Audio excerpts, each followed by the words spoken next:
Ladies and gentlemen, until now, many children still suffer from stunted growth, which makes their bodies apparently smaller than those of other children their age. This can prevent brain growth in addition to bodily growth. Many parents still fail to recognize this issue, which is commonly referred to as stunting.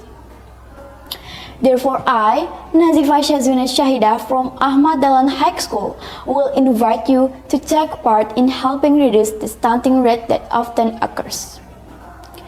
Currently, there are still many children under 5 in Indonesia who are affected by stunting.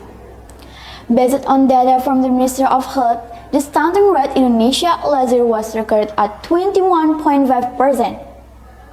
Meanwhile, according to Presidential Regulation Number 72 of 2021 concerning the acceleration of stunting reduction, this is certainly still far from the expected target of decreasing to 14% in 2024. According to the Ministry of Health, stunting is divided into 2 categories. The first is stunted and the second is severely stunted, where the Z-score is less than the standard deviation. In other words, it is malnutrition. Due to chronic malnutrition, stunted babies grow shorter than the standard height of toddlers their age. But remember, stunting is definitely short, but short stature is not necessarily stunting. There are many factors that cause stunting, starting from the growth period, pregnancy, and conception, to toddler age and school age. Lack of quality nutrition, poor environmental hygiene, low socioeconomic environment, lack of knowledge and education, as well as neglect in childcare, especially in terms of food, are also factors in the problem of stunting.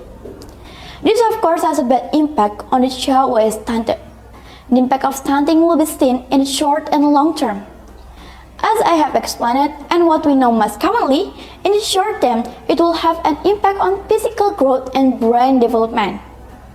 Meanwhile, in the long term, it can cause children to be susceptible to diabetes, obesity, heart disease, cancer, and disability in old age. Apart from that, it will have an impact on the quality of a country's human resources. If stunting is not immediately addressed, it will certainly cause a decline in the quality of human resources in the future. Ladies and gentlemen, we as the nation's next generation play an important role in reducing the stunting rate that occurs in Indonesia. Currently, there are still many parents who underestimate stunting, or even most of them still don't understand what stunting is, so that today's children can easily be affected by stunting. One of the bigger reasons why Indonesia has a high stunting rate is because of the low literacy rate in Indonesia. According to UNESCO data, Indonesian people's interest in reading is extremely concerning. Only 0.001%. This indicates that only one Indonesian out of every 1,000 is an avid reader. The low literacy rate in Indonesia causes parents to lack knowledge about children's nutrition, which is often underestimated. Even today, many young parents don't know the basics of providing proper nutrition for their children, which of course has a big impact